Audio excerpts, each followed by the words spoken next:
Microphone, I prefer not to use it if possible. So I am Bruce Roberts. I am currently the Vice Mayor of the City of Fort Lauderdale. I have been representing the city on the Commission, District 1, which is primarily the northeast part of the city for the past 9 years. And for those of you who do not know me, for those of you who've heard this before, I pardon, you have to go through it again, sorry.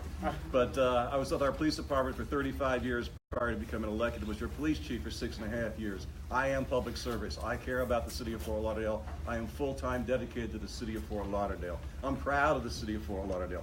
Where we are right now, 3.4% unemployment, high tourism rate, low crime. Crime continues to go down. We're on top of the issues and problems that we need to move forward on. We're aware of infrastructure. We're working on that. So we want to continue to deal with those issues, but move forward and make this city a bigger and even better than it is right now as we move to the future, and make it more of an international city from the business perspective, from the tourism perspective here. And the other thing, which I'll allude to later on when we talk about, is I want to reconvene our visioning session, which we did 5 years ago. I rely on you, the business community, the residential community, everybody that comes here to provide the vision that you want. Our job is to implement that vision for you. So it's time to do that again. 5 years ago we had that vision, and coming out of the Great Recession to where we are now, I think you see a lot of that happening in a very positive manner. It's time to reconvene that and see and readjust and see if we have to go in any other directions. But I am pro-business, I am pro-smart development, and I am obviously pro-law enforcement and public safety. Thank you very much.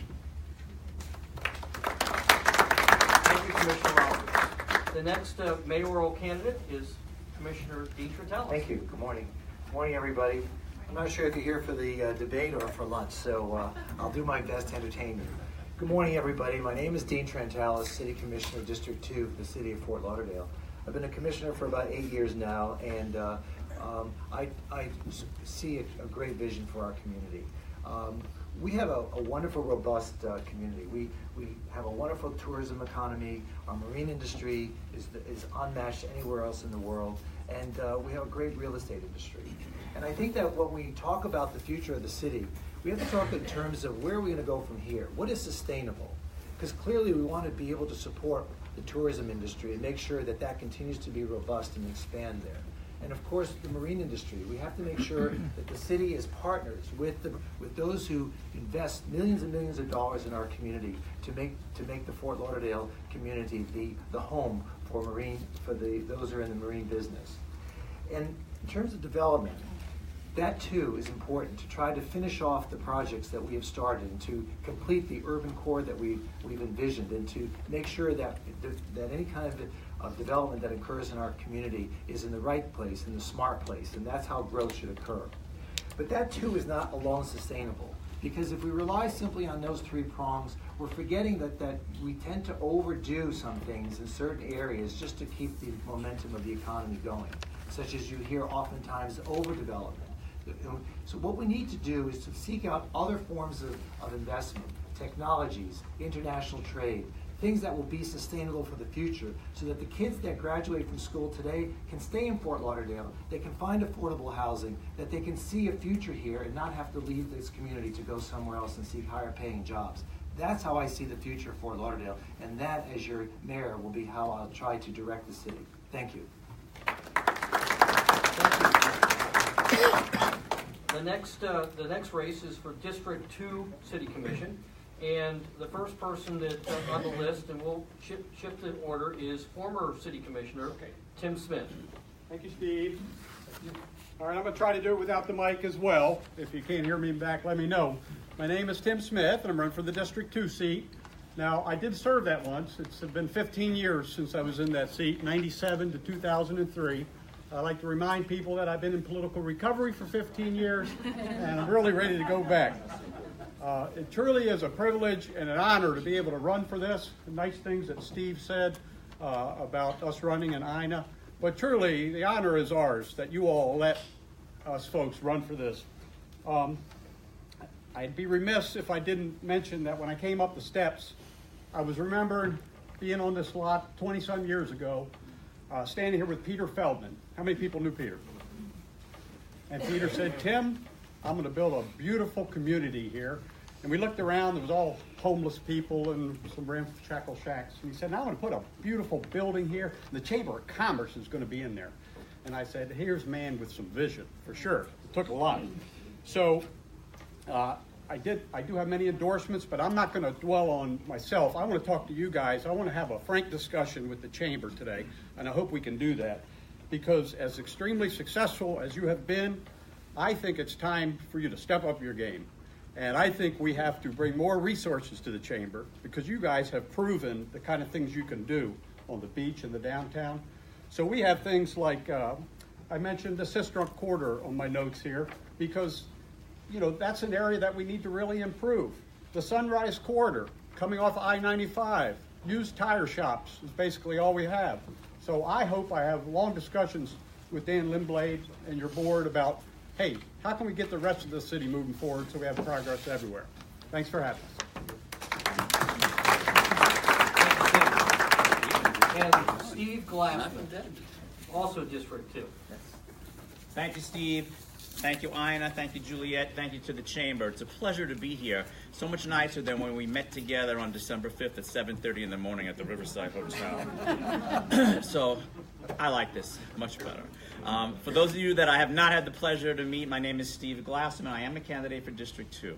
I've left some materials at your table so that you can see what I'm about, what my life's work has been about. But I want to tell you a few things that have happened since December 5th when we met last. I was very honored and humbled to receive the endorsement of the Sun Sentinel editorial board in this race. Also, possibly a little bit nearer and dearer, the realtors of the Greater Palm Beaches and Greater Fort Lauderdale have endorsed me as well, telling me that they really appreciated my vision for the city and moving forward and for the economic climate. What I hope we get a chance to discuss today are not just necessarily the issues that we've been talking about for the last 3.5 months, like infrastructure, which I don't want to minimize it, because I actually was part of a founding member of a group called Lauderdale Tomorrow that brought that issue to the forefront in the city. And I am so happy to see that the business community has stepped up in terms of a lot of those issues at the recent, in December, I believe it was, where we had the Regional Climate Summit. Business community stepped up in a big way. That's going to be really important to have all of us as partners working forward on the infrastructure and sea level rise issues. But I want to talk about the beginning. For those of you that do not know, I was a teacher for almost 20 years, and I believe that it all starts with education. We are not going to attract the business people. We are not going to grow the small business community if we do not start to pay attention to our education system. I have not heard enough discussion over the years on the commission dais about our schools. We are a donor city to the Broward School Board, overwhelmingly a donor city, and we have a way too high a percentage of the failing schools, and many of the resources and the physical structures have it much better in the western part of the county. We have to make sure we bring those resources back, because our neighborhoods are growing and those neighborhoods are not growing. They've stabilized. Thank you, Mr. Glassman. I'm sorry. We can talk about education and some other issues. Thanks for your time. Thank you, Steve. Next race is District 4, and if you have a chance, district commissioners, if you could explain to us a little bit about your district, where it is, and how it relates. The mayoral candidates, obviously, for the city as a whole, but the first candidate for District 4 is Dr. Ben Sorensen.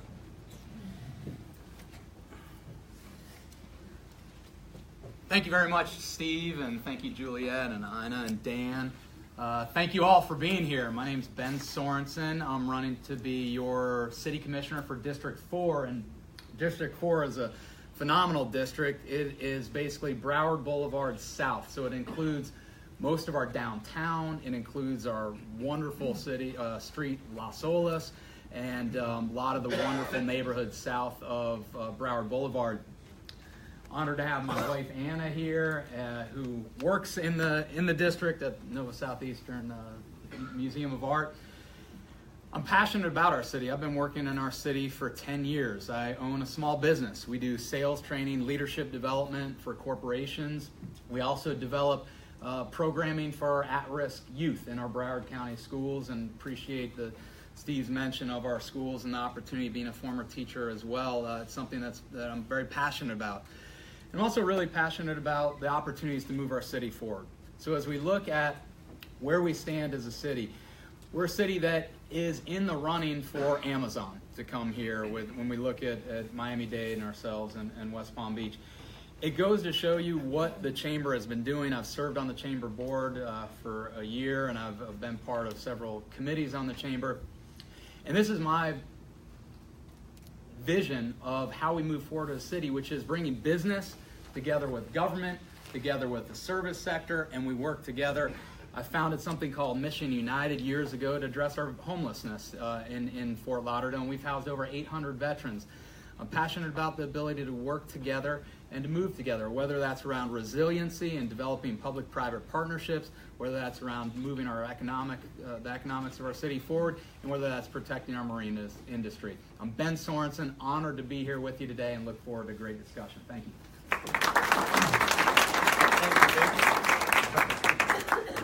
And Dr. Warren Sturman. 2 minutes, not a lot of time. I got to speak kind of fast. My name is Dr. Warren Sturman.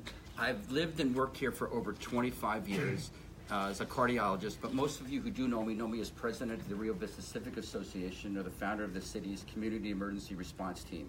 Two things that I have done for over 10 years. I entered this race because I think that our neighborhoods and people with the deep roots in this community... Can you use the mic back there? Thank you. Should I start over or not? No. I entered this race because I strongly feel somebody with roots, deep roots in this community needs to represent us. My opponent, Ben, and his wife, I really like them. They're lovely people, but they did move here 2 years ago. I've lived here over 25 years, and I've worked here over 25 years.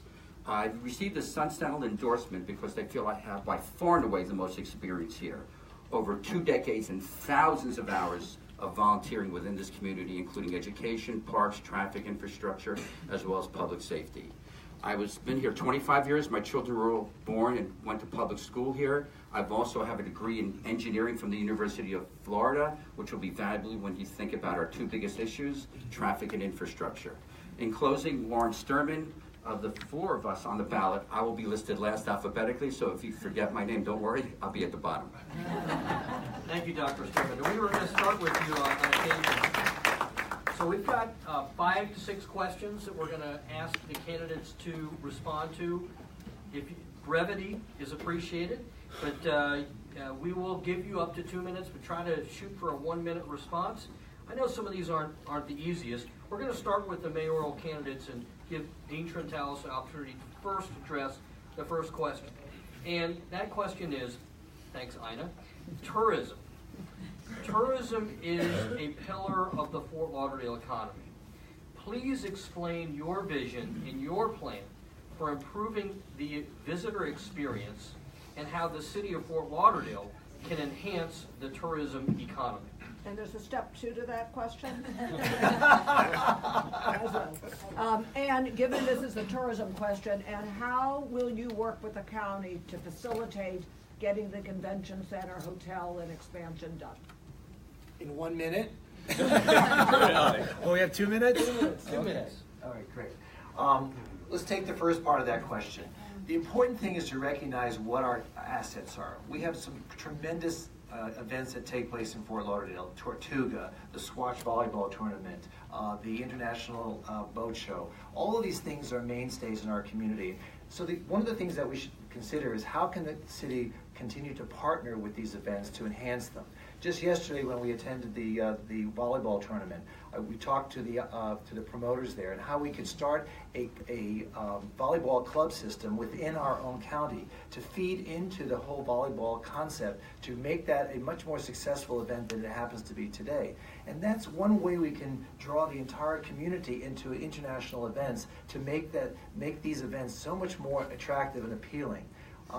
The city really needs to consider those assets and how important it is that we can make those things much more successful. In terms of connecting with the county, I think that the city needs to work hand in hand with trying to make sure that the expansion of the convention center and the hotel that they plan to build there works not just for the county but for the community that it surrounds. And I think that the folks that live along 17th Street who are going to be impacted with traffic and all kinds of inconveniences, we need to make sure that we don't just shoehorn this project into the area. It has to be finessed.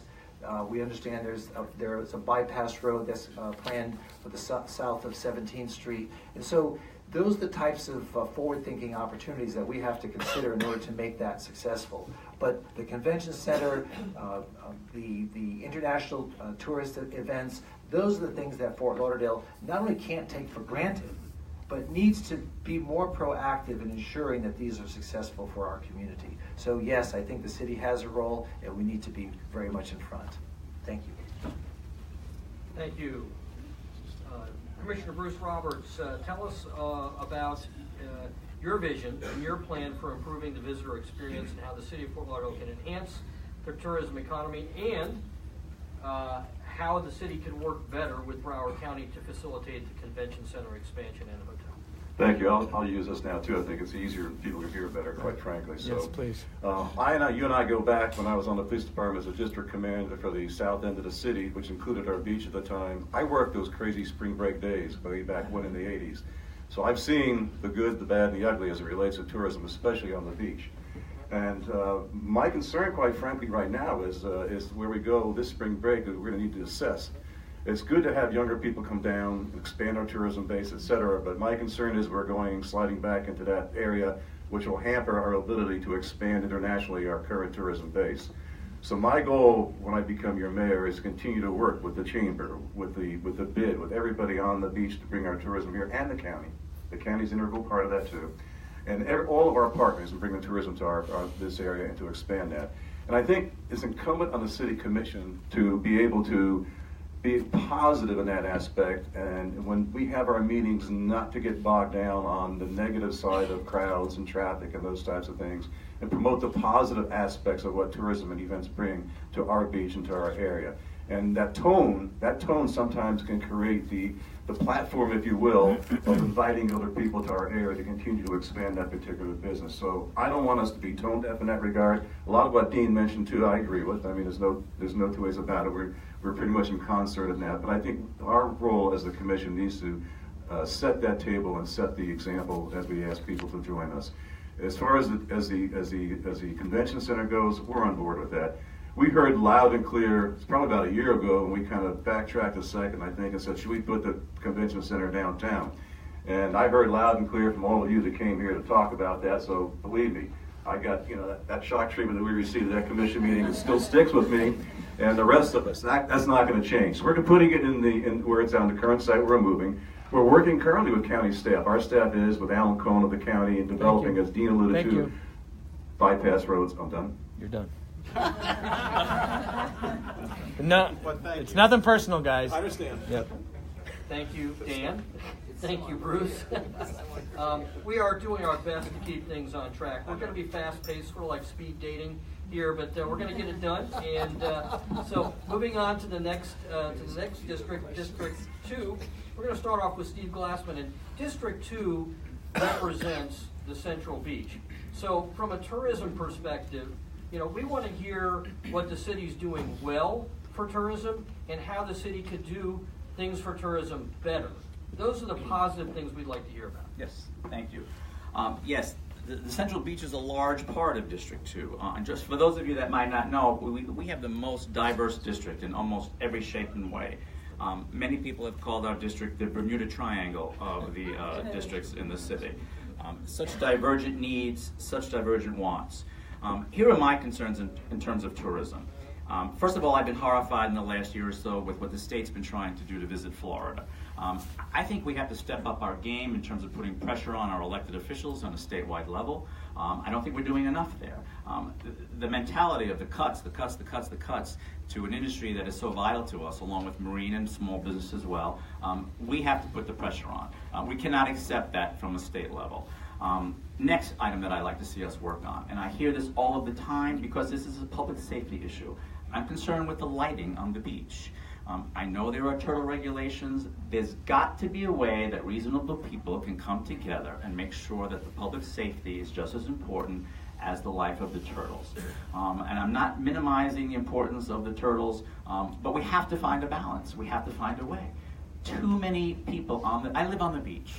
I hear this over and over and over, how people are afraid of walking at night on the beach. So what kind of message does that sound to the tourism industry and the tourists that come here when they don't feel that safety? And along with that, we also have to do the physical plant. sidewalks that are crumbling, infrastructure. We still have areas, believe it or not, on the Central Beach that you might consider to be slightly blighted. We have to fix up the aesthetics. I want to see a beach that is welcoming and warm. And I want to just close with one thing. I've been very disappointed on the campaign trail to hear my opponent say that the beach gets too much attention. He actually said this at the Sun Sentinel interview. That's on tape. And the other night at the South Middle River Civic Association when he says that the beach gets too much attention. The beach can never get too much attention. Does that mean that other areas in our district get less attention? No. Thank you, Mr. Glassman. It's not a good thing to say. Thank you. Thank you. Once again, this is about tourism and keeping it positive because we've got a great tourism economy. It's about making it better. It's not just about the beach, it's about tourism. Thank you, Steve. I'm not going to answer that, but when I came in 1979, I moved to the beach in a little motel room that was $50 a week. To say that the beach was not in good shape then is probably an understatement. When I became elected in '97, one of the first things I did, as far as the beach is concerned, is I turned attention toward something different than the candy store and the belly flop contests and the wet t-shirt contests. And we were able to bring the Ritz-Carlton and the W and the Atlantic to the beachfront. And I am often criticized for that as overdevelopment at the beach, but I think it was proper development at the beach. So what has happened in about the last 10 years, I'm kind of disappointed because we've started to turn the beach into just a neighborhood.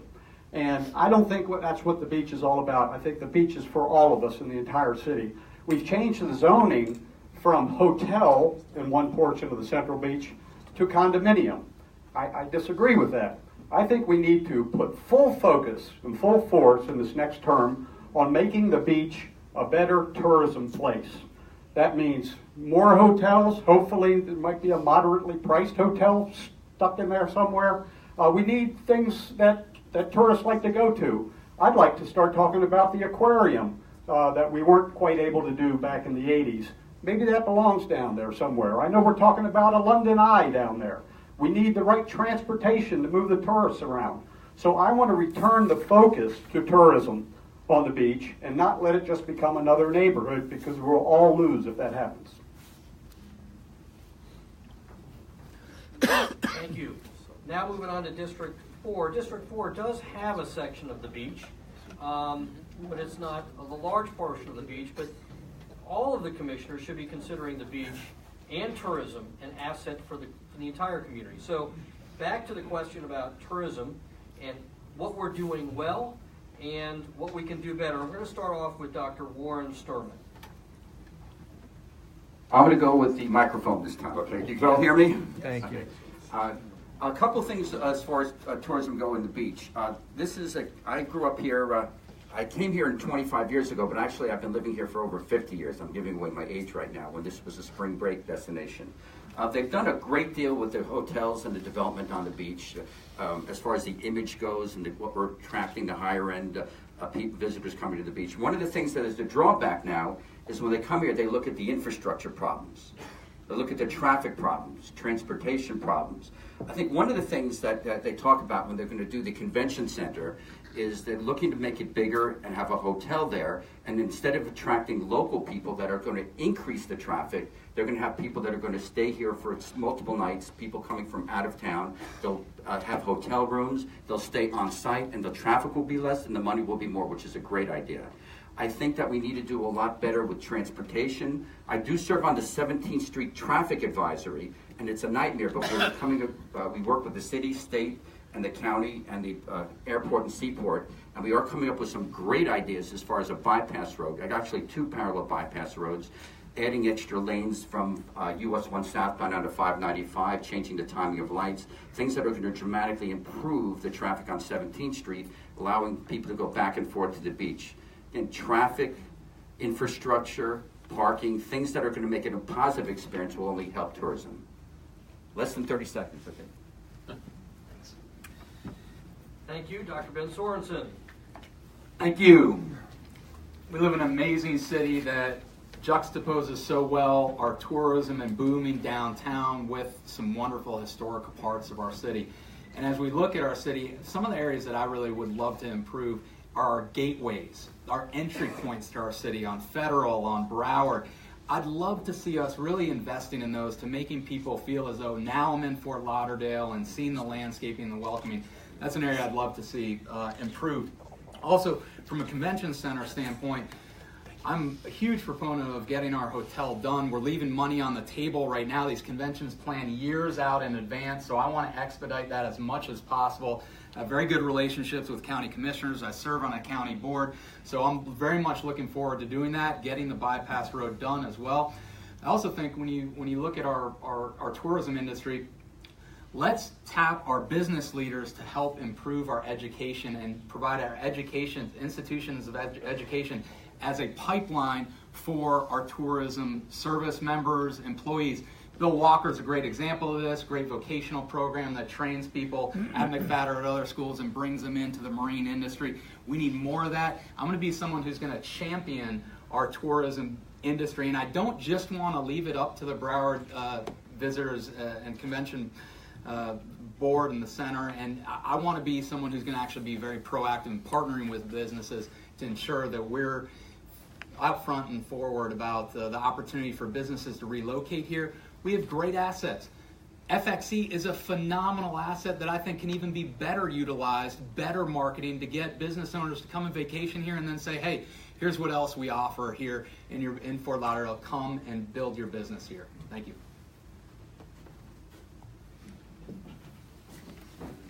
Thank you. And thank you also for your focus, for a few of you, on education. Education is what our next question is about, particularly in light of the tragedies our communities experienced over the past few weeks and the opportunities that we would like to focus on for the future. So the question is, and we're going to start off with District 4 on this one, and let actually let's start off with the mayor again. We just did District 4. This will be for Bruce Roberts, but the question is, the future and the prosperity of our community relies upon safe and excellent schools. Please tell us one noteworthy education success story, a success story for our schools, and explain to us your vision of how the city of Fort Lauderdale can play a stronger role in improving our schools. Well, let me start off with my background, obviously public safety, and the tragedy we had at Marjorie Stoneman Douglas should never, ever happen again. At the commission meeting, we all came together last time, and we put a resolution on the table after a lengthy discussion. The dean brought forward this resolution by the Sunrise Mayor to ban assault weapons. Nobody in this should have an AR-15 or a high-capacity magazines except for the military and police. We touched on that. We touched on a lot of other issues. I don't want to dwell on that right now, on how to restrict or control gun violence. I met this past Friday with our police chief, City Manager Lee Feldman, and the principals of all the public schools in the city of Fort Lauderdale to discuss just those issues as it relates to public safety within our schools and how we go about hardening those schools. Unfortunately, in my opinion right now, I think we need to go back to the days, I mean not go back, but initiate schools being treated actually as airports in so many ways. It's sad, but that's where we're at in my opinion right now.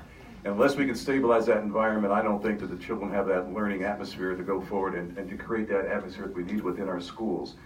We have good schools in Fort Lauderdale. Some of our elementary schools are outstanding schools. In my district, Bayview Elementary is a noteworthy school without a doubt. We talk about Fort Lauderdale High is an outstanding school too, in their programs they have with their baccalaureate degree programs and that type of thing. There's many great schools in the city of Fort Lauderdale. I think what we need to do though is how do we retain those students to stay in this area after they graduate from high school and college and come back to work in our industries in the city of Fort Lauderdale. And whether it's tourism, whether it's the marine industry, any of those industries, we need to have people coming back to this particular area. So I think what we need to do, quite frankly, is be more holistic in our approach and more connecting the dots. So the school board and the schools are on one track, so to speak. We're on another track, so to speak. The county's on another track. I think we need to, and the business community is on a certain track. We need to bring those resources together. We have an education advisory board in the city, but we need to have, I think, a broader based education advisory board, if you will, that brings all these disciplines together to focus on those items. It's kind of like the Broward Alliance, the Broward Workshop. I think we need to do that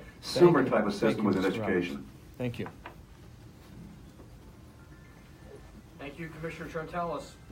Focusing in on an education success story and the role that the city can play in improving our schools? Well, the city has very many opportunities here to try to enhance the experience here in our schools. Looking at the Douglas event, besides the tragedy, what can we learn from it? Clearly, I think one of the most important things we can learn from it is how do we promote and enhance the anti-bullying within our schools. I think that was one of the most important things we should learn, that kids who feel alienated and left out, kids who feel that they don't belong, they look to retaliate in ways that are often antisocial. It doesn't have to be guns, it could be in other ways. But clearly bullying within our schools is something that we need to focus on and trying to minimize or prevent altogether. In addition, I think mental health is very, very important.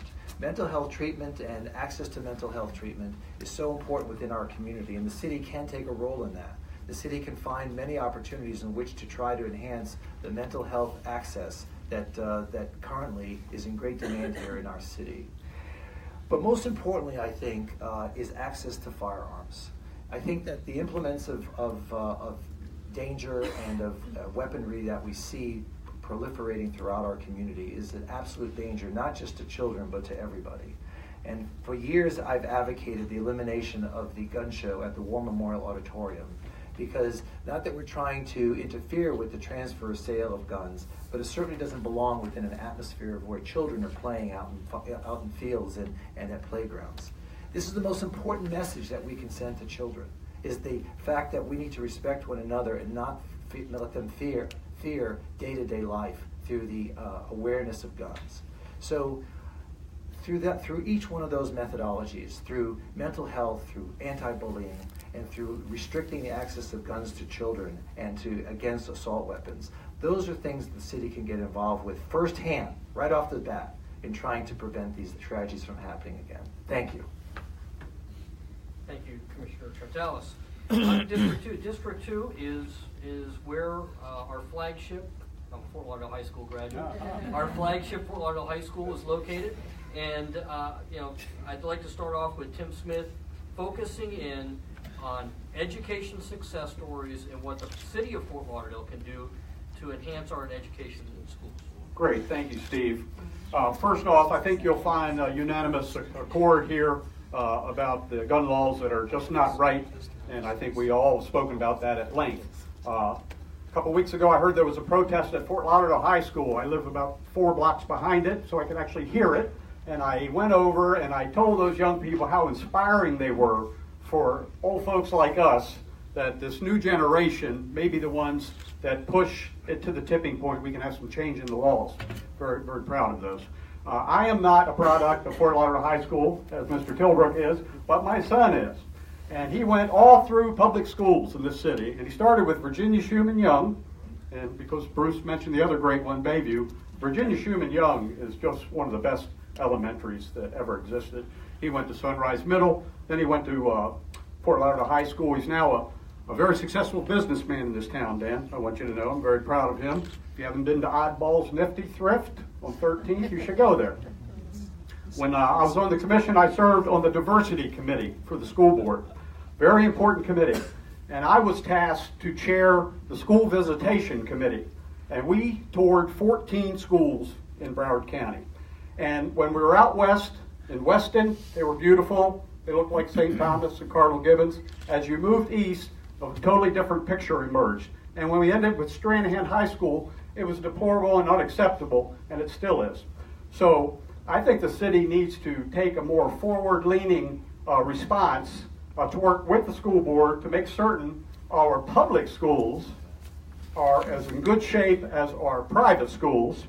And I would plan on trying to make that happen. Thank you. Steve Glassman. Thank you. As I mentioned, I was a teacher for almost 20 years, so this is a topic that's near and dear to me. I've watched over the years the commission meetings. I've watched other municipalities.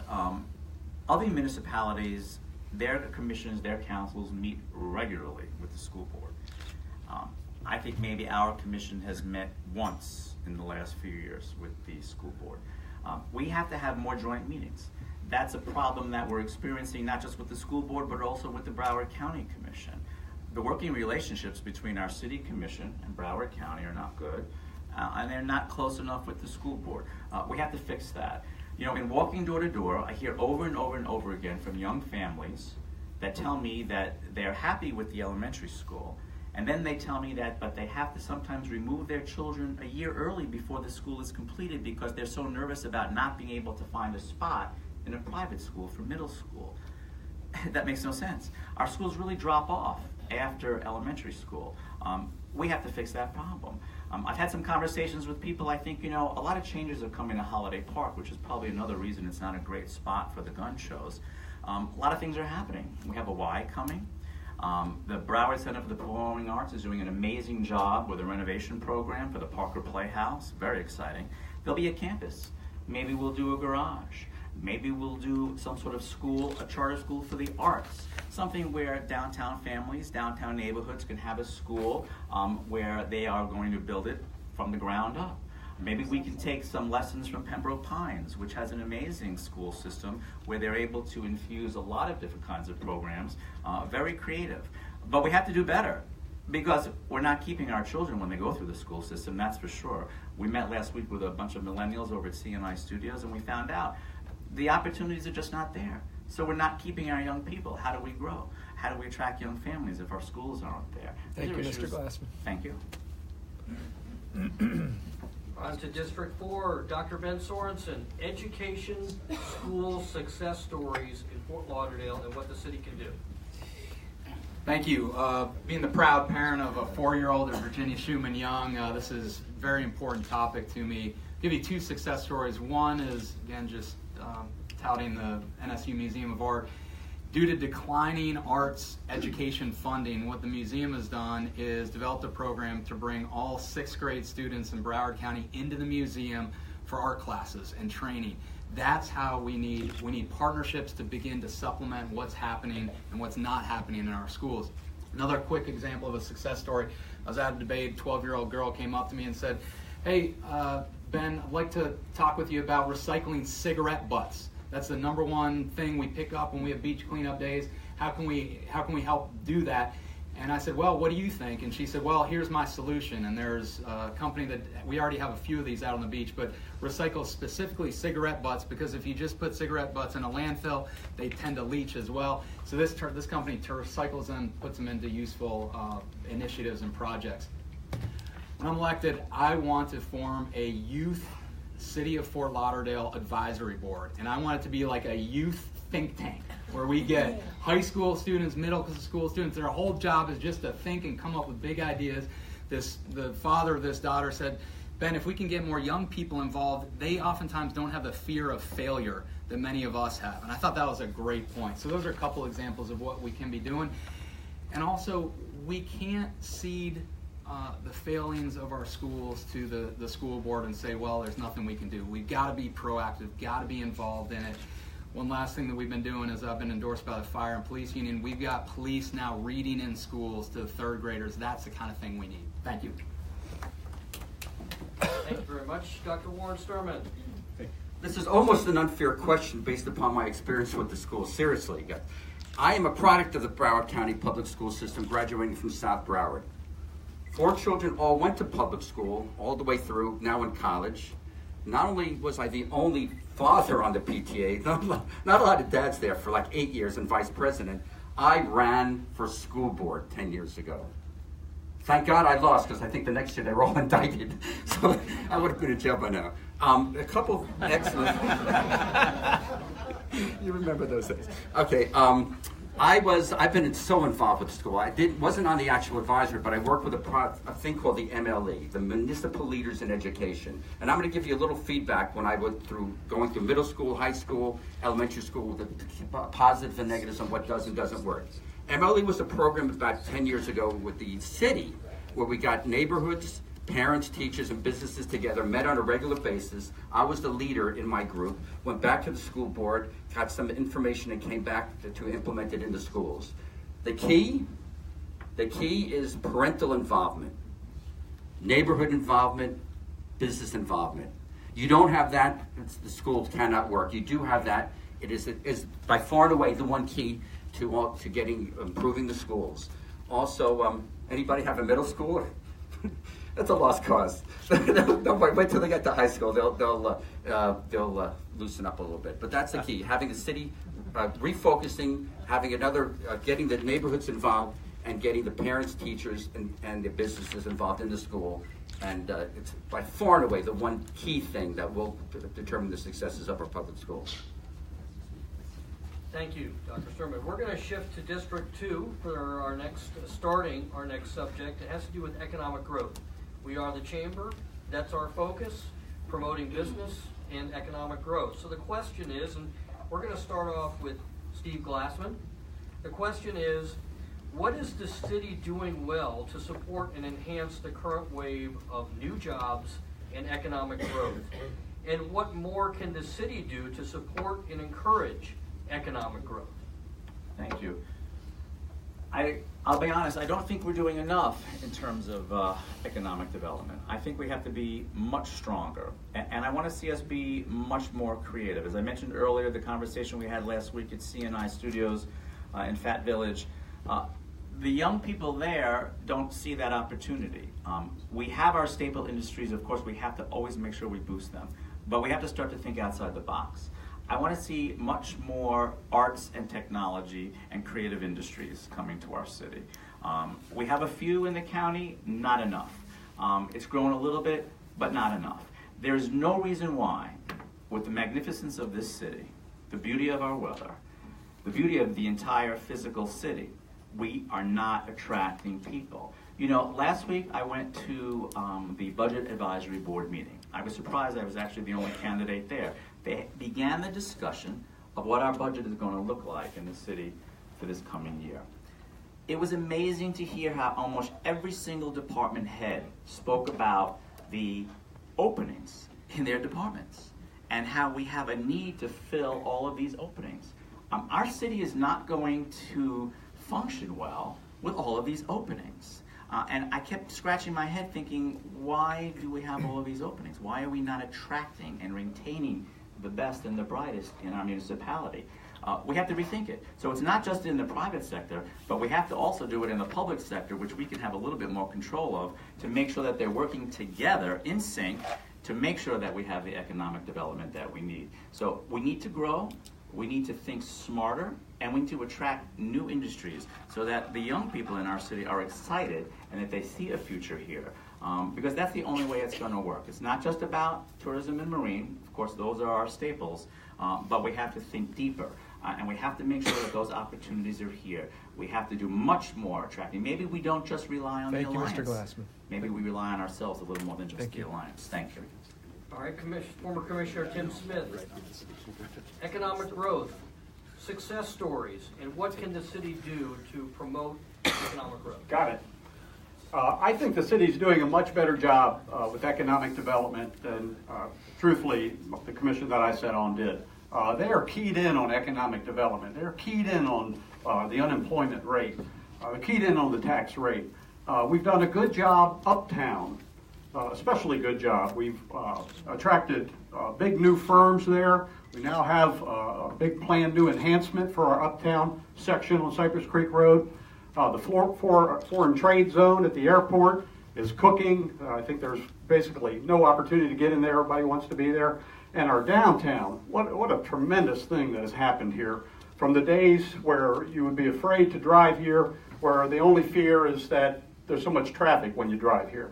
I know there's a plan, I don't know if I'm supposed to mention it, but somebody has a plan for a government campus where the old city hall is over here. It's ready for redevelopment. And there's a plan, if you haven't seen it, I'm not going to mention the guy's name because he didn't give me liberty to, but he's in the room. He's got a tremendous multi-million-dollar plan to bring all the government entities there and take care of that last little bit of blight. So we have been doing a good job. We can always do better. I did mention, Ina, that the tourism trade, we're just kind of sitting on our laurels, I think, as a city. We need to boost that. We need to push that ahead. So I am feeling rather confident that we're on the right track, but there's no time to sit back and accept what we have. Thank you. We're going to shift to the mayoral candidates. You know, economic growth and growth has been a pretty big issue in this campaign. I want to hear economic growth and growth success stories. We'll start with Commissioner Trentalis, and what the city can do to help promote more growth.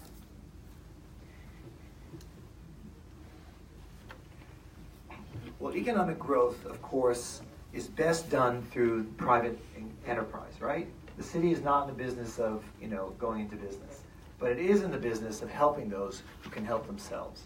So what the city can do, first of all, is create a robust economic development department. Right now, we have a skeleton crew working there with very few materials. So this past couple of years, I've had the opportunity to go to some of our sister cities overseas, and how I see how many missed opportunities we have by not continuing connections with these overseas relationships, trying to develop economic interests and connections, whether it be Israel, Dubai, Turkey, places that are begging to do business with the U.S., and finding that we don't reach out and try to maintain those connections from time to time. That's the first thing we can talk about. But most of all, I think economic development depends on what is the city's role in the livelihoods of people here. What draws people to a city? Well, when a company decides to come to an area, there are three things that they look for. One, what are the educational opportunities for kids when their employees want to locate here? Number two, what are the housing needs and affordability of housing? How can we make sure that there's a place for me to live and be able to afford to live here? And thirdly is the safety of the community, the crime rate, things like that. Making sure that when you bring people, hundreds, sometimes thousands of people to an area, that the company will know that its employees have a safe and viable place in which to exist. We talk about Amazon wanting to move here. Hey, what do you think they're looking for? They're looking for skilled labor, they're looking for education, they're looking for affordability of housing. Those are the things that a municipal government can do, and that's where we can play a key role in trying to attract businesses to our community. Thank you. Thank you, Commissioner Trentalis. Commissioner Roberts, economic growth, success stories. Well, I think we have a success story. If you look back to the Great Recession when we came onto the commission in 2009, you look where we are right now, we have a 3.4% unemployment rate in the greater Fort Lauderdale area. That's a success story. We need to continue that success story. We need to continue to diversify our base. We talk about that. The Greater Alliance is a key player in that. The Chamber of Commerce is a key player in that. The Broward Workshop is a key player in that. And your local governments are a key player in that too. And what I think is very important is public safety. I keep going back to that because nothing is going to happen in this area unless we maintain a safe environment. That safe environment stabilizes the community, and that's the first question people are going to ask before they come in here. We've been successful there too, and I put that in the context of economic development. In the 90s, we were in the top 10 all the time with high crime rates. We've changed that.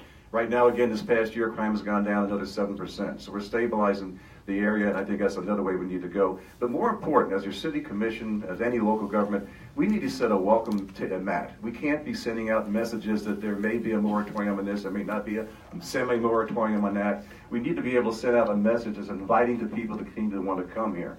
And I'm concerned that we're not doing that right now, but that's one of my commitments to you as your next mayor, to have that welcome out there to bring our business into this area. We need to have that. As we go along on the other issues as it relates to the economic development that we have here, we have success stories.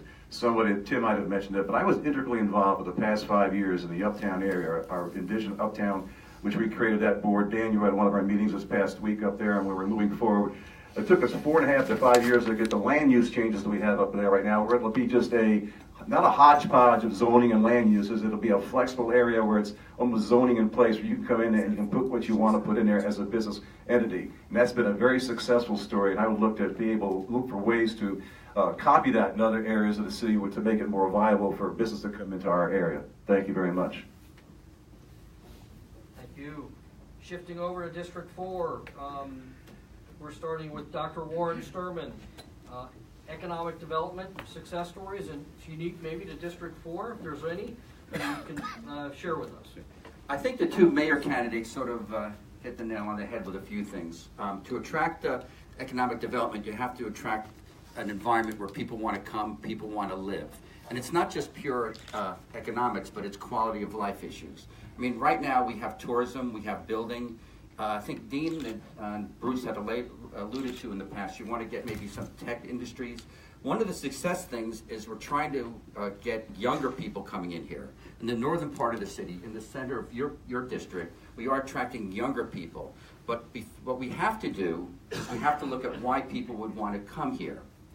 When you have $1.4 billion worth of infrastructure that's failing, when you have traffic that's a disaster, you have to start honing in on these things and correcting these things so people would want to come here and live here. They mentioned education. Education is the key thing. Not only do you want to educate the workforce as they're coming through, but people coming here want to have a really decent education system that they could send their children to. Traffic, I'm on, like I mentioned, the 17th Street going downtown. Traffic is a huge thing. And people, I don't know if you're going to talk about the weight, that's a hot topic, but putting that aside for a minute, public transportation in general, we have to have a commitment in general for a better public transportation system so we could compete with other cities that are attracting people who are coming here and working here and living here so we could get a better caliber of a workforce. Ben Sorensen, economic development success stories and what the city can do. Great, thank you very much, Steve. Tarpon River Brewing Company. Has anyone been there yet? Okay, good. How was it? Great, right? This is a classic example of what's gone right. So this is on 6th Street, just opened over a week and a half ago. Anna and I and the girls were there last night. What they did is they repurposed an existing old warehouse that used to be a stable for the horses that helped pave Andrews Ave, evidently. And it's an amazing place now, great restaurant, great adult beverages there. The challenge that they faced, one of the challenges they faced was our permitting process. We have got to expedite, improve our permitting process so that when businesses want to repurpose, want to grow, we have things electronically, we have concurrent reviews in the permitting process, people can go online and see everything and where you are. That's got to be done to encourage our businesses. You know, we have great business success stories here. Alec Bogdanoff, he could have set up his business, he works with resiliency, he could have gone anywhere. Yet he came here. So it's up to us as government officials to help support them. Mark Budwig, publishing. We've got to encourage them. Sixth, another great example of this. One idea I have that I'd really love to see is I'd love to see engaging our high school students in internship programs with local businesses. I'd love to be able to go to Alec and say, hey, could we have a high school student tag along with you 2 days a week for 4 or 5 hours? Can we get credit, Fort Lauderdale High School, for an internship for this? So that not only do the businesses see that we're developing a workforce, but that the workforce sees the opportunities here in Fort Lauderdale that we offer. I think you're starting to see where we're hoping to go with this conversation, is ideas, conversation for the future, keeping it positive. There was a couple of people that sort of motioned to me that they're interested in asking questions, but what I want to do is get through one more question, and then maybe ask some questions from the audience, and then we could sum up, if that's okay. Sure. I appreciate everybody's endurance. Look, this is great stuff. Thank you, Dr. Sturman, for mentioning transportation. Our next question is about transportation, and once again, it's about success stories. And so the question is, and we're going to start with District 4. We're going to start with Ben Sorensen. What transportation and transit facilities do you rely upon for your daily commute? What transportation do you interact with, and what can the city do better to make our local transportation and transit systems work better? Great, thank you, Steve. So if they had status in Uber, I think I'd be a platinum status at this point. I love our ride sharing. I think it's a wonderful resource for our city. So big proponent of that. I'm also a big believer, even though I haven't ridden it, but my wife and daughters have been on Brightline several times now. This is a gem. This is differentiating Fort Lauderdale from many other communities, and when the Miami station opens, I mean, this is going to be, I think, a game changer. The trains coming south from West Palm to Fort Lauderdale are packed. People want to be here. It's an easy way to get in here. So we've got to continue to encourage that. We've got to continue to encourage multimodal transportation from our transportation hub at the train station. And I also think I was just at a groundbreaking on Las Olas where we have new improved bike lanes on Las Olas. We've got to continue to allow people many ways to transit around our city. And also, I'm also a big believer in more workforce and affordable housing in our city. I think there's some great projects coming online on Sistrunk. Let's get the young people and the moderately young people and the older people, let's get them careful, yeah. Let's get them working in the city at places and living in the city so that we're lessening the traffic demand for them to have to live way out west to get affordable housing. Let's have them here and engaged, living here, and improve our city together. Thank you. Dr. Sturman, what transit systems do you rely upon, and how can the city make those better? Unfortunately, I think I've transferred into the moderately older category. It's hard for me to cope with that. Like all of us, this is a car-driven society. I happen to love biking, and I bike as much as I can. The city really needs to do a much better job with biking. Having the shareways, I'm not a big fan of. It's like saying, hey kids, come on, play in traffic a little bit. There's going to be a death or two there, and that's going to be a game changer. As far as traffic goes, a lot of the things that the city does is trying to get people out of their cars, trying to get them using public transportation. It's a good goal. We're not there yet, so in the meantime, we can't do things that are going to cripple traffic. Like every one of us, we're sort of car-driven at the present time. Again, whether waive or not, I'm not going to get into the waive or not debate. We do need to have better public transportation. There's going to be I think a form is going to be on this Wednesday about other alternatives or other things, modalities that we can use for transportation. A big thing is using the east side tracks for commuting. Right now, Tri-Rail, I think most people agree, are on the wrong set of tracks over there. Everywhere you need to go is on the east side. One of the things that they were doing years ago was trying to move Tri-Rail east. I heard that Brightline actually might be taking the initiative, and I think they're thinking of an airport station right now. But maybe using the east side, because that's where you need to go. People are not going to drive all the way to 595, park their car in an industrial quarter, take their life in their hands, and then wait to be dropped off in another industrial quarter, and they go, wait, duh, I'm at 95, might as well stay in the car. So a little bit of an investment in better public transportation. I like to bike, but I do, like everybody, this is not a carless society as we are right now. It's a transition phase. We're going to shift to District 2. Former Commissioner Tim Smith.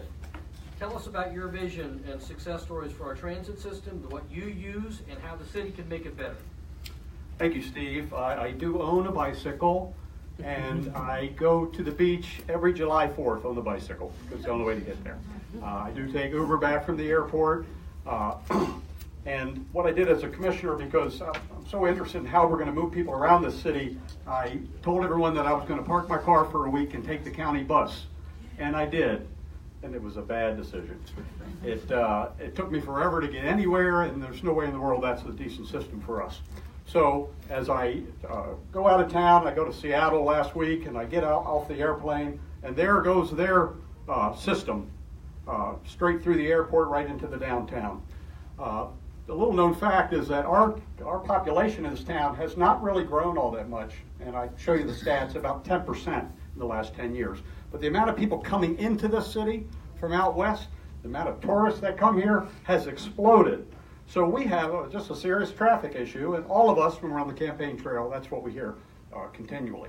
So we got to get it right, and I don't think we have it right. I don't think the Touch on Trolley's right. I don't think the wave is right. But we can't sit back and wait because the people are here. And if we never build one more building, we're not going to have one less car. So we have to get at it. We need a circulation system that runs people around the downtown, down to the beach where we pick up the tourists, has to go to the port, has to go to the airport. Then we capture all these people that are coming into our city and clogging up the roads for us. So we have a big challenge ahead of us, and I think we need to make that priority number one. Steve Glassman, transportation systems. Do you use transit? What systems do you use, and how can the city make it better? Thank you, Steve. I think my favorite mode of transportation is saying to my friends, you drive. It works all the time. You save on gas. You can have a few drinks when you go out. It really is my number one. After that, I would say that probably I drive. But, all kidding aside, we really do have to pay attention to public transportation. I don't think any of us up here are against public transportation. But it's, what is that going to look like? Bright line, wonderful. But then when people get dropped off, what's the connection? What's the link? How do they get to go where they want to go? These are the kinds of things we need to be thinking about. As Tim just said, yes, we have to make sure that everything's connected. The airport, the seaport, downtown. We have to make sure that people, I think, have easier ways to go east and west. Why isn't it easy to bring people that, some people only go out to the Sawgrass Mills and they don't come to our city. Let's make it easy for getting all those tourists to come our way, and then anyone that wants to go the other way. I just think that we need to be smarter. We need to be more effective when it comes to public transportation. I've been reading a lot about these smaller electric buses. There are so many things coming down the pike in terms of autonomous vehicles. I'd like to see us have a combination of everything. I don't even see why we have to just focus on one mode of public transportation, because I think if we work with all of them and link all of them and give everyone those solutions, that's really the way to go. Thanks. All right, let's hear a mayoral perspective on transportation and transit systems. Do you use transit? What types of transportation do you use, and how could the city make it better? Okay, thank you very much, Steve. I hope you have a lot of friends and you reciprocate, because that system, you may run out of rides after a while. But anyway, I'm sure you do. It is what it is. I'm only kidding you, obviously. So I drive, quite frankly. If I get downtown, I walk, but I'm a driver. I live in the north part of the city, so for me to get around, I drive. I can't rely on the public transportation system. I don't think it's effective and efficient and reliable, so I don't use that. And most of you in this room, I would bet to say you drive until maybe you get downtown or someplace like that, and you walk around a lot, because that's the way the downtown was meant to be. As a matter of fact, high-density development creates that ability to have less vehicles on the road because people walk around. And that's kind of counterintuitive to what a lot of people think about overdevelopment. So I see Greg Stewart sitting back there, the director of the Metropolitan Planning Organization. That gentleman directs 31 municipalities and 6 county commissioners and a school board to try to come together with long-range transportation plans going out to 2040. So he's got a huge task to be able to move forward on that. We've had some successes, as was indicated earlier. The Bright Line is a great success. Ben, you were very good in describing how much of a formative change that is to this particular area. And that's the type of thing we need to build on. We talk about intermodal transportation, connectivity. That's a real thing, and the MPO talks about that all the time. And how we get there is going to be incumbent on us working with the MPO and the county to develop those types of systems, and of course the business community.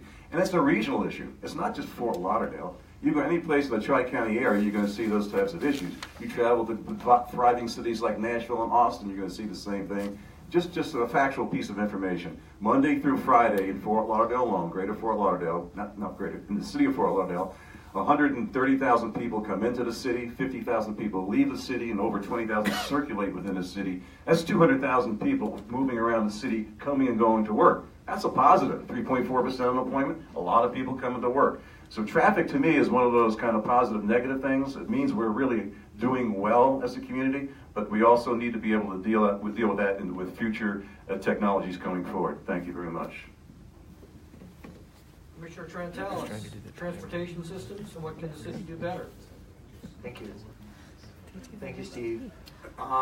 Obviously, I wouldn't take a bike today, but I think we all kind of rely on the motor vehicle, and there's nothing wrong with that. The thing is, as we continue to grow, as has been mentioned before, there obviously have to be alternative modes of transportation.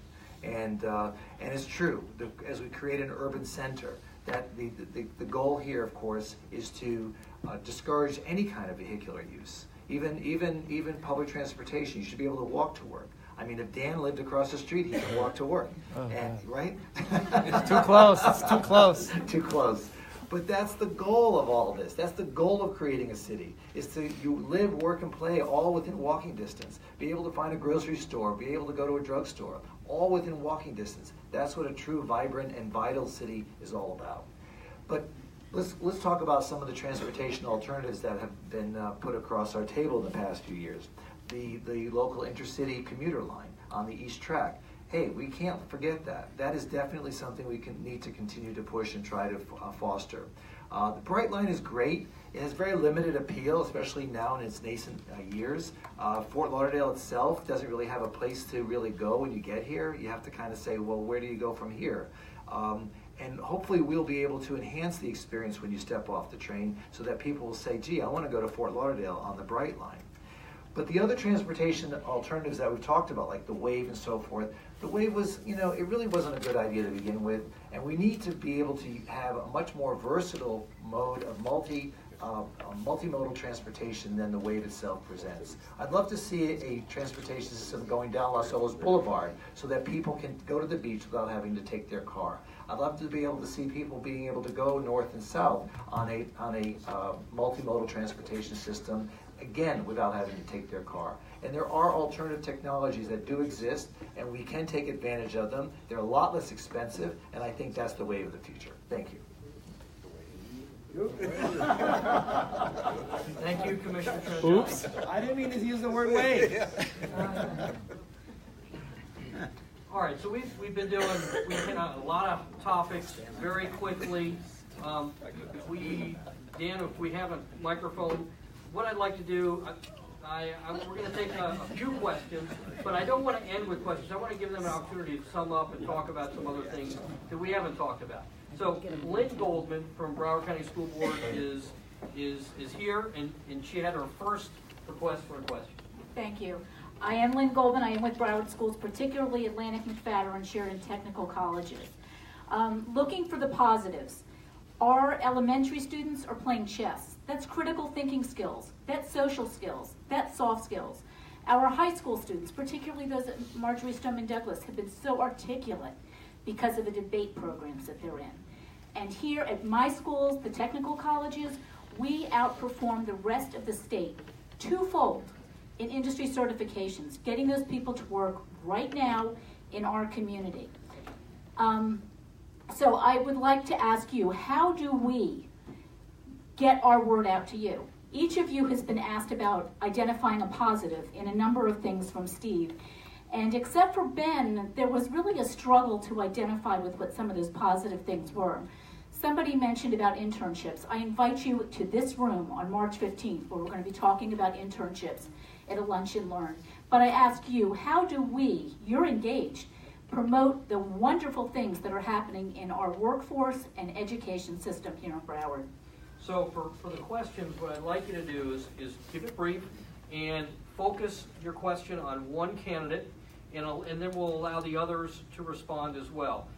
Lynn, is there anyone in particular you wanted to focus that question on? How about the mayoral candidates? The mayoral candidates. Bruce Roberts.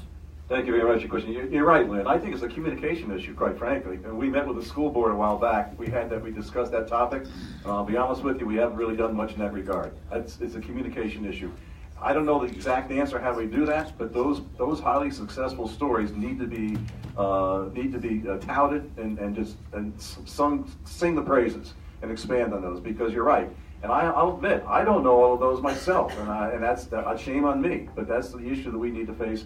It really gets down to how do we communicate that cohesively, not just through Fort Lauderdale, but throughout the entire county. But I think we should take that first step. That's why I go back to forming kind of an education board, where we go back with all these disciplines together to get that word out, how good we are doing, and then what we can do in the future to expand on that and make up any shortfalls in that. It's communication. It's lacking. So not everybody needs to respond, but you're welcome to for a brief response. So what does that mean? If you'd like to respond, please do. Say yes or no. First of all, thank you for the successes that you brought to our community. I think that's great. And yes, communication to the rest of the world is certainly going to help us understand what you do and what you've been able to accomplish. But keep in mind that what you do, I don't think everybody's benefiting from. When I say that, we need to take the type of programs that you offer and bring in at-risk students and at-risk youth who don't know about these opportunities. I don't know from where you draw your student population, but I can tell you there's a huge section of our community that would definitely benefit from the types of learning skills that you have to offer. Not everybody can go to college, and not everybody really ends high school the traditional way that we all may have done here in this room.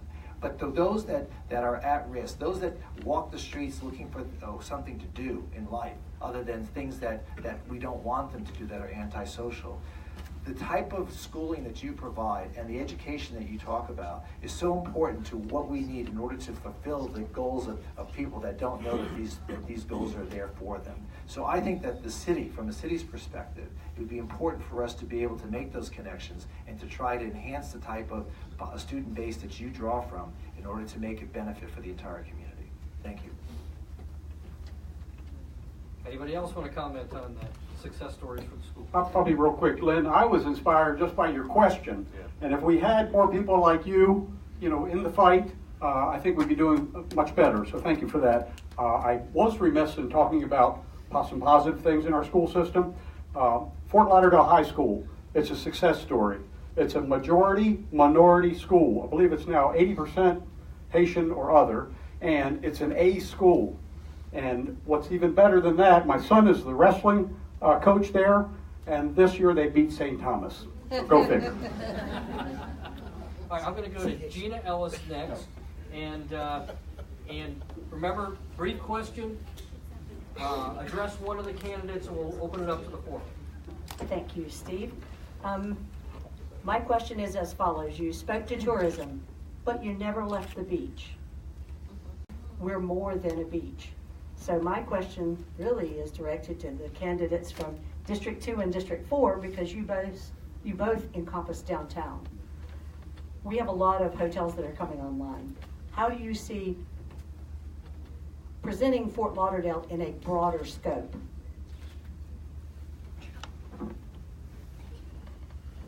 That's a great question, and I would like to address that. Actually, in another former life, after being a teacher, I worked for Broward County's Cultural Division for almost 12 years.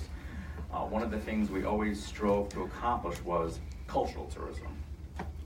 That's because we know that the economic impact of the arts is a number that's staggering for our county, and yet is not getting the attention that it deserves. I remember working when we brought the King Tut exhibit to the Museum of Art. That was a phenomenal success, and it proved to the community how those tourists spend way, way more than the ones that come to our city and just lie on the beach. If that's what they want to do, that's fine. But we have to be smarter. Again, as I've mentioned on almost every topic, we have to be smarter. You have cultural heritage tourism. Ben mentioned a repurposing of a historic structure for a restaurant and bar area, right? Right. But then again, that's being smart. We're taking our structures. It's a very green thing to do, to repurpose instead of demolishing and building a new footprint. And we're repurposing them for our community and making a wonderful attraction. There's a whole world out there of heritage tourism. Why aren't we working more with the Bonnet House, with the Stranahan House, with some of these heritage locations that have an amazing draw around the nation? So I would say, yes, you're right. Cultural tourism, heritage tourism, and then even every other kind of tourism that we're just not drawing on. There's even ethnic tourism. We're not promoting what we have within our city in a cohesive fashion. Any of the other candidates want to address that question? We can move on. Whoop. Just real quickly, Gina, you're right. I stand corrected. Hold on. I'm sorry.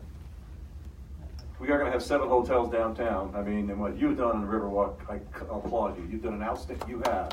I know you don't want to take credit for it, but you have done an outstanding job in a leadership role there and getting that going. Because we talked about it in the commission in 2009. We've got to activate the Riverwalk, and the Riverwalk is the central part of the downtown tourism industry. I just want to say thank you, and it is included in our minds. It is in my mind anyway.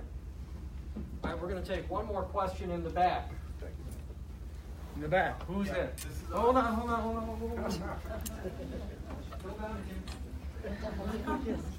Yeah, so this one's directed to the mayoral candidates. I know we had a lot of conversation throughout the entire day, more or less going on tourism and transportation and education.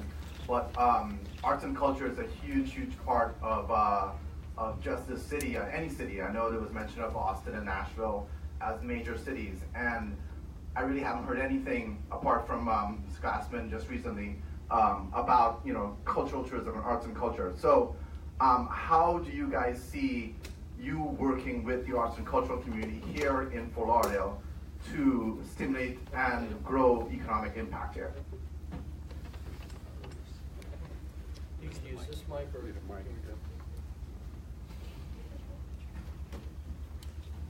Good question. One of the things is two things. One, let's get out of the way of it, and let's yet at the same time partner with it. I don't know how many of you went to see the Secret Garden a couple of weeks ago that's in the Mass Art District that was connected to the Art Walk. Unbelievable what the community has done indigenously. In its own organic way, it has grown within our city. What can the city do? Well, let's stop hindering them. Let's give them their permits. Let's maybe give them a grant to get them going. The Arts District is blossoming in Fort Lauderdale. So in addition to that, we're very, very lucky. No one's talked about the Performing Arts Center, which is a magnet of art and culture within our community. And people come from all over South Florida to attend music and performances there. And the Performing Arts Center, not just downtown, but the one at Parker Playhouse and all the venues that we have. We're very blessed to have them. But the city's role is definitely there to partner with these organizations. And we have been. I mean, with the Food in Motion and with the Fat Village, the city has not only given grants, but we expedite permits and we provide all kinds of ancillary assistance in trying to make sure that those continue to happen. I'd like to see Fat Village roadway reimagined and finally put into place where we change we add sidewalks, we add some landscaping there. Those are the types of things that the city can do. But finally, the city can certainly take a lead in trying to brand itself in this regard. We have yet to do that. And 30 seconds already? Okay. And we have yet to brand ourselves in that regard. We definitely brand ourselves with regard to beach issues, and definitely the city can partner with you. Thank you. We're going to... I think it's for both of us. Yeah. Go ahead. For the sake of brevity, I agree with what Dean just said, quite frankly. And the other issue, too, we've worked with the Beach Improvement District. We had a meeting a couple of months ago, and that topic was one of the topics we brought up. How do we introduce art onto the beach of the city of Fort Lauderdale? So, yeah, it's not just the beach, but it's the citywide. And we've seen a lot of progress. But for the sake of brevity, I'm on board here with what Dean just mentioned, too. So, thank you for the sake of brevity. We have one last question from our This is a esteemed specific question, sponsor. okay, and it's an important question. Given that you cannot rely on the federal government, and quite frankly, you can't rely on the state, what is your specific plan to raise the billions of dollars we're going to need to deal with sea level rise and resiliency? Let's start with the mayoral candidates on that one. Let's do that. Sorry, we're out of time, Dick.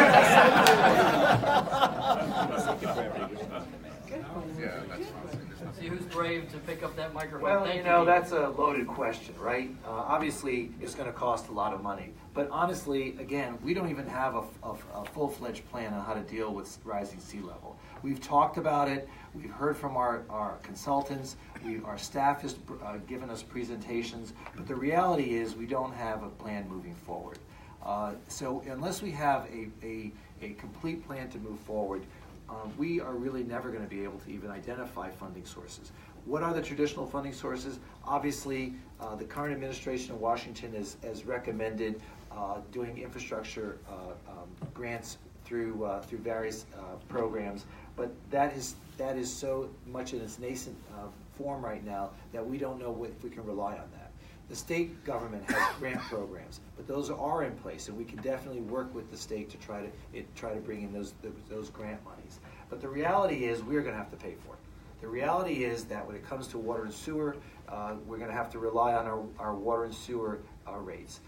When it comes to other infrastructure, like raising the city seawalls or whatever other implements, we still don't even know what we're going to need to do to try to combat rising sea level. Everyone's saying, "Oh, we'll just build a big dike like they did in Amsterdam, and that'll answer it." But obviously, that's not the answer for Fort Lauderdale. So until we have a comprehensive plan on how we're going to deal with rising sea levels, we can't possibly talk about the funding approaches. So once we get there, and that will be the goal within the next 24 months to make sure we firm up a plan, until we get to that point, we'll never be able to really confirm how we're going to pay for it. But I can tell you right now, it's all going to come out of not just state and federal money, but it's have to be local money as well. Let me just jump in also and let Bruce take the mic. Are you running for mayor? But it's not just about paying for it, it's about also dealing with Broward County and the other cities through the resiliency plan that Broward County has already put in place. So feel free to address how we can collaborate on resiliency issues. Thank you, Steve. No, I think we are collaborating on resiliency. We have the South Florida Compact. We have the Chamber of Commerce working. We did the fly into D.C. I worked with some of you on that task force assigned to infrastructure. You were there, Ina, Alec. You were on that with that task force, and I apologize for some of you others here that I'm not acknowledging were on that task force. And we've actually visited the congressional delegations from Boston, from Illinois River, Sacramento, Houston, to try to bring more federal representatives on board to Congressman Deutsch's bipartisan group of 48. And beyond that, you have to have a member of each party has to bring somebody else with them to be a member of that, because that fosters that type of a need. I mean, and it's sad when you see what's happening up in Boston again for the second time. A winter storm destroys that area. But from my perspective, the good part of that is maybe more and more people realize the need to come together as a nation to develop these types of sea level rise infrastructure solutions to problems, and that will enhance the ability to get federal funding and research. We need research from the universities. All areas are not the same. All areas of what's going to happen in Boston where they're hard rock is not going to happen the same thing with our limestone down here. We're not going to be like in London where you put a gate down to the Thames River because it flows the opposite way most rivers flow in the world. That's not going to happen. It's going to be very unique to us. But the fact that we have the South Florida Compact, you have all the counties working together in lockstep, we have concepts in place, we don't have specific plans. As a matter of fact, as you're a mayor, that's one of the things, besides bringing a visioning process, the new visioning process together to move up forward from the one we have right now, is to address this issue. It has to be an integral part of the vision, but it's also a separate, big enough plan, and where we get that funding from is going to be shared. And you've got experts in the room. Alex is an expert in that regard, and these are the kind of individuals I'd like to bring on board to the city of Fort Lauderdale to enhance our ability to come up with the long-term plans. And we definitely need those, but I know it's going to require, at great risk, I tend to disagree with you on the need to bring the state and the federal agencies on board to help us out. It can't be done at just a local level. All right, over to District 4 on the question of resiliency and paying for our plan. Okay, we're talking about seawall and tides and all. You guys know I have a degree in engineering. $1.4 billion is for sewer and water. It's transmission. We need another water plant. We're trucking sewer back and forth. Now that does not include the seawall, the rise. That's going to be estimated probably another $1 billion on top of that. I've met with city staff on several times, and we can get a handle on the sewer and the water. It's estimated that the sea level rise is the thing that's going to bankrupt the city. I mean, that's going to be a big problem. And it's not just rising the walls. The sea walls is not the answer alone, because some of it could go through, if you have 10 properties and one of them doesn't have a seawall, it comes into that site. When the water goes down, it can't get out now. Some of the water comes from below. It's, I think her name is Nancy Gassman. Is she the one that's spearheading this? We have an infrastructure task force that the city is working on it. This is going to be the next big thing we're going to try to get a chunk on. Anybody who says right now they know how we're going to fund this is kind of sort of fooling ourselves. We don't, but we do have to look at some state and federal help. I know the federal government back and forth, yes, no, and it is going to be a very big financial commitment from us, because this is going to be something that's going to determine whether people want to live here. People are going to have crowding. They're not going to want to buy real estate here because they can't get to and from their homes. It's going to be a huge problem. And I am curious how the task force, what their recommendations are going to be. Again, empowering the community, having experts on these task force and listening to them and getting some solutions. We should be coming up with that, and next year we should have a little bit of a handle on what we could do. Anyone else on the board want to address that question of resiliency and payment? Thank you. Yes, you know, I think once the new commission is seated, we need to have a really important workshop on this entire topic. We just saw that we issued $200 million in bonds for water and sewer. And as Warren said, that's $200 million out of a deficit, according to the recent Reese report, that says about $1.4 billion. So there's a gap. $1 billion in needs in the Reese report for stormwater. Guess what? We have $0 right now for stormwater. And 7 areas in the city have been identified as urgent in terms of those issues. I've gone to a couple of city meetings and also a couple of neighborhood association meetings where presentations have been made by Hazen. And it's really an urgent issue. So we have to have a really serious conversation about this issue because it's going to affect everything. As I mentioned, I was happy to see in December at the Regional Climate Summit where the business community is stepping up, because let's face it, we're going to have to talk about not just seawalls, but raising base elevation of buildings, construction. There are so many issues that we have not even discussed that are going to be very important as we move forward, because it's going to affect every aspect of the city, residential, commercial, business, and we have to do it in a holistic fashion and in a very serious conversation. Tim Smith, do you want to respond? Yeah, just quickly, when I went on the website for the chamber before I came, I was happy to see that one of your 5 bullet points is sea level rise. And we know there's probably no issue larger or more expensive than that. We know some of the things we know a lot of things we don't know. The city does have a plan that they have started to raise seawalls. That's going to be up to the private property owner. The city themselves own, I think, 15 miles of seawalls. They're starting to talk about how to fund that. In our comprehensive plan, it tells us to dissuade new full-time residential living on the barrier island. Of course, that's where it's at about sea level, so we should do that. But it's not going to be easy. It's not going to be cheap. One thing we have in our favor is that it's not just our problem. It's all of South Florida. It's all the way up the coast. So I think collectively, as Bruce said, we'll work with our county partners, our multi-county partners, and by the time the sea starts rising, hopefully we'll have some decent answers. Ben, final comments on resiliency. A couple other points. One, it's a priority factor. Where do we prioritize our spending? So I'm glad to say in District 4 and working with the city manager and city staff, we've now in this budget, we've got allocated money to raise the seawalls on Cordova Road, which, as many of you know, major problems. All of those are going to be raised. Another thing that I'm a big believer in is public-private partnerships. We've got to have, when we're looking at development and redevelopment, we've got to ask developers and how can we work on this together and what's the opportunity there. Thank you. All right, so I want to thank everybody for coming. Look at it, standing room only in the audience. The business community is here. This is an important election. We want you to know that the business community votes. Our employees vote. Our spouses vote. Our children vote. We are out there to support the business community. We hope that you will as candidates as well. We want to give each of you an opportunity to sum up, but to frame your sum up, I want to challenge you that the theme of the city's vision plan and strategic plan is we build community. So I'd like each of you to frame your sum up in how you want to build this community. I'm going to start with Ben Sorensen at the far end, and we're going to work this direction. How much time?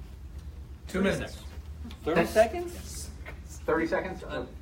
No. 2 minutes is what I... 2 minutes? Great. Thank you, Steve. Thank you, Chamber. Thank you all for taking time here to spend time to talk through some really important issues. My name is Ben Sorensen, and I want to talk just briefly about what have I done to build community. And one of the ways I've done that, I'm a Fort Lauderdale police chaplain. So been honored to serve as a volunteer role, our police and our fire. And if you remember the Dallas shootings and the Ferguson riots, one of the concerns I had when I saw that going on, I said that could happen here in Fort Lauderdale. We could have a major problem. And so what I did is I reached out to the chiefs of police of our county law enforcement agencies, and I reached out to Black Lives Matters leaders. And I said, hey, is there any way we could get together behind closed doors without cameras and just talk about what's going on so that should something bad happen in Fort Lauderdale, that we begin to have the relationships and understanding so that we don't turn into a really bad situation really quickly. We got together, and 5 meetings later, we were able to dispel a lot of misconceptions on either side. We were able to build a relationship, so much so that one of the Broward County law enforcement agencies, one of the concerns Black Lives Matters had was, you don't have body cam policy and you're against it, and the chief said, no, we're actually for it. The next meeting, that chief brought the body cam policy to the meeting and said, Black Lives Matters, help shape this policy for us. We'll take your improvements and we'll make it better. That's the kind of thing that excites me. It's bringing divergent groups together. It's bringing people together that want to make our community a better place. I'm committed to doing that for District 4 in our city of Fort Lauderdale, and I'm committed to doing that for our entire city. I'm Ben Sorensen. Would love to have your vote on March 13th. Thank you. Thank you. Dr. Warren Sturman. Could you repeat the question, by the way? I feel like I'm on Jeopardy or something here. The theme for Use it in the a sentence. vision plan and the strategic plan is we build community. Okay, How will you build the community? Okay. How have I been building community? I'm going to come over here. I think I've been neglecting this side of the audience. Ben and his wife, I love them. They're very nice people. I've known them for years, but I didn't just move here 2 years ago. I've lived here over 25 years. My work history is not scattered around. I've worked in this community for over 2 decades. Cynthia and I have worked together starting with Hurricane Andrew. My community is not like in 1 or 2 civic groups. I haven't been on one board. I've been on multiple, worked with multiple boards, and it's not in the single digits, the dozens, the hundreds. I've had thousands of hours of community service. President of my neighborhood, I've worked with other communities, surrounding neighborhoods, trying to bring a fire station back, trying to decrease response times. I've worked in this community. I've lived in this community. My children were born here. I love this community, and I'm going to be here well into the future. Having deep roots here does make a difference. I've had a commitment on all the boards that I've served on. I've gone to almost, haven't missed a single meeting. I have the time. I have the commitment. I can't wait to serve this community and build this community. And it's funny, I'm just going to leave you with one thought. When I lived in Miami and Plantation years ago, when I was doing training, city government was something that was done to you. A parking ticket, code violation. When I moved in here, the city of Fort Lauderdale has the attitude it's something that's done with us. Having strong neighborhoods and strong communities makes this community smaller. And this is what we need in the city going forward. I thank you guys very much. Thank you. Moving on to District 2. Start off with Tim Smith. Building the community. Thank you, Steve, and thanks for having us, all you folks. I love this question because this is really what I've been doing for my adult life. I don't golf well or fish, so I've been building community, and that's the truth. Right here where we're standing, there was no neighborhood association, and I started the first one. It was called Flagler Heights in those days, and there wasn't much to do because there wasn't much happening. My wife and I moved over on the other side of Sunrise. I started the Middle River Terrace Neighborhood Association. Very proud that that area has come back. How many people have figured out the roundabout on 13th Street? Most of you, I hope. Great. That area has come back. It's just beyond my wildest dreams that after all the drugs and crime that area is finally happening. I'm currently the president of the Central City Alliance, which is an alliance of neighborhoods and businesses on the north side of Sunrise. So I'm all about community.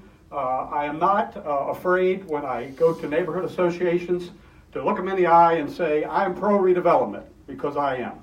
Of course, it has to be the right scale. You got to bring the partners in. But I am just thrilled what has happened in the downtown. And I want progress to continue forward. And that means we've got to bring all the communities along with us. That's why I started out my discussion about Sistrunk and some of the weaker areas, because we're only going to be as strong as our weakest link. So let's continue to build communities, and I'm in. Thank you. Steve Glassman. Yes. Thank you. And again, thank you to the Chamber. Before I speak about my involvement in the community, I do want to give a shout out. This wonderful lunch was provided courtesy of Ina, but done by Victor from Giardino Gourmet Salad. A brand new District 2 business that several of us attended and did the ribbon cutting. Congratulations, Victor. All right, all the best. I do want you to know that my entire life has been about building community. Teacher for almost 20 years, that's what I did. When I worked for the county, my title was Arts Education and Community Development Program Manager. That's what I did. Not just within the city of Fort Lauderdale, but throughout Broward County. Working, listening, finding out what every single community throughout the county wanted and needed. I left some materials for you today. If you take a look at one of these brochures, you'll see the people from the community in our district. These are community leaders in our district. They are wonderful people. These are people that are so well known for the work that they've done in building community, and I am honored to have their endorsement as we head into 8 more days, not that I'm counting. 8 more days. Seriously, these people have something to say. You know, read what they have to say. I again was honored by the endorsements that I've received from the paper and the realtors and so many individuals. That is what I've done my entire life. It's about building community. How else can you be in public service? I've worked my entire life in public service. That's what I do. That's what I love. We have an amazing city. I love Fort Lauderdale. We have to continue to make sure that the quality of life is what everybody wants and what everybody deserves. And we have to make sure that the integrity of each of the neighborhoods is protected. And we have to make sure that we are sustainable and livable. And I thank you for your support. Thank you, Steve. On to the mayoral race, and we're going to let Dean Trentalis finish up, but the first to address building community is Commissioner Bruce Roberts. Thank you, and thank you for having me here. So I spent 44 years of my life building community, 35 years with the police department, 9 years on the commission, raised our family down here. Actually, I'm a proud grandfather as December 19th, so I'm one of those old guys, but I still have it and want to bring it to the city of Fort Lauderdale. So it's all about that. And we talk about building community. That is our vision statement. We talk about we are a neighborhood of neighborhoods. I truly believe in that. We also want to leave no neighborhood behind. So how do we do that? What we've been doing for the past 9 years coming out of the Great Recession is a great example. We've got crime rate is down, economic development is thriving, the unemployment rate's way down. We're handling those issues that we talk about. We talked about some of the negative issues, and I know in this room we can talk about that. But I think it's so important. If we're going to continue that momentum going forward and build on it some more and expand on that from other areas, we need to send a positive message. This issue of constantly saying the water pipes are breaking, we've got this many $1 billion to do this and that for, we know that. We're not tone deaf. We're working on that. We acknowledge those issues. And we're going to get that done at the same time. One of those old person sayings is we like to say we can walk and chew gum at the same time, and I believe we can, and that's what we have to do. So I promise you as your next mayor to continue to move forward in a positive way, deal with the issues we have to deal with together as a collaborative approach. The Chamber of Commerce, the business community is such a key player. The integrity of our neighborhood associations, the Broward Alliance, the Broward Workshop, working in conjunction with other governmental agencies like the county. And then also it's a regional thing. It's a regional approach that we have to have nowadays. We've grown up. We're not the old city that I remember back when I first moved here with cows grazing on Dixie and Commercial. If that's what you want to see, that time is long past, and we're still going forward. And I'm the candidate to continue moving that forward because I build, I'm not a finger pointer, I build collaboration and consensus. I have the endorsement of all the unions of the city of Fort Lauderdale. Those are our key workers. I have the endorsement of the Hispanic vote. I have the endorsement of the Broward Builders the Builders Association. I can't think of the last name, and I apologize for that. I am the person that can get that done for you. Vote March 13th. Bruce Roberts. Thank you.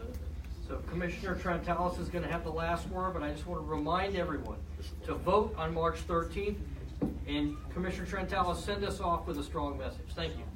Vote March 13th. First of all, thank you, Steve. Thank you, everybody. Dan, everybody here who has participated and is willing to listen to us yet one more time about our vision and our goals that we seek in our quest to become mayor.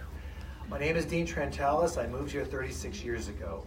I came here to build a career. And as I continue to live here and build my practice, one thing I realize how important it is when we talk about building community is how you feel connected to your community.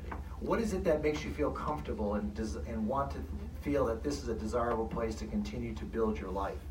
And when I first got involved in public service, the first thing I got involved with was seeking out human rights. Equal rights in Broward County had yet to be achieved. And in the 1990s, I became a strong advocate for trying to change the Equal Rights Ordinance here in Broward County, which we did in 1995. We continued that path throughout the various government levels.